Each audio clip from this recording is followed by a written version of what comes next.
The Utah County Sheriff's Office has arrested its first suspect in a ritualistic child sex abuse investigation, but they think there will be more arrests. Fox 13 News investigative reporter Adam Herbetz has been following this story all year. He joins us live in studio with this evening's update. Adam. Yeah, Bob, we have been accumulating information on this man, David Hamblin, since February. Today, the Sheriff's Office confirmed its investigation does not stop with his arrest. There are still multiple victims, multiple suspects. Each story is different, but the common thread is that the allegations are very disturbing.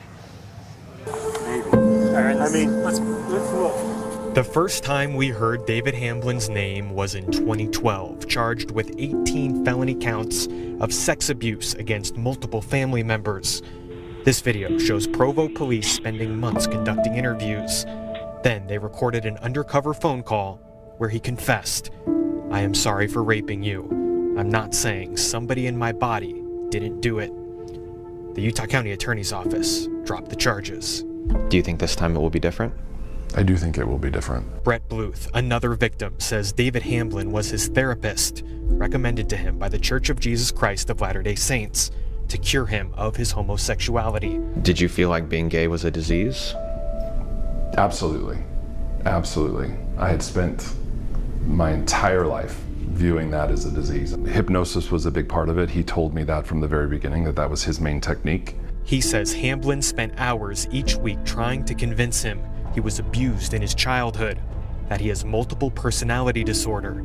I went home from those sessions thinking that I had hurt other people. And that the only way to get rid of it would be to reenact the trauma with a righteous man. He put his arm on the back of the sofa, and he put his other arm back here, and he waited. And we sat there in silence as I did nothing. Years later, he confronted Dr. Hamblin and told him to turn over his license to the state. Hamblin is no longer a licensed therapist, but often conducts therapeutic peyote ceremonies through his church. And I think that the emotional portion, the emotional damage he caused, for me was far more damaging than the actual sexual abuse.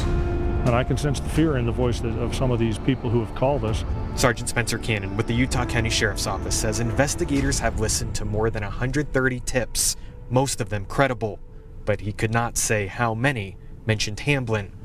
The case has been open since April of last year, but this year, also in April, a new female victim came forward, helping the Sheriff's Office get to the point where they felt ready to make an arrest.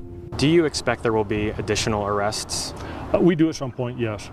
Yeah, this is, it's very active. We have victims we're still working with, and so we anticipate that we'll have other arrests to make in this case. Even though Hamblin was arrested in Utah County, the Juab County Attorney's Office will be handling this case. You might remember for the past few months, we've explained how Utah County Attorney David Levitt named himself as a suspect and described his link to Hamblin. Tomorrow, we'll have more on that part of the story. But for now, live in studio, Adam Herbetz, Fox 13 News, Utah.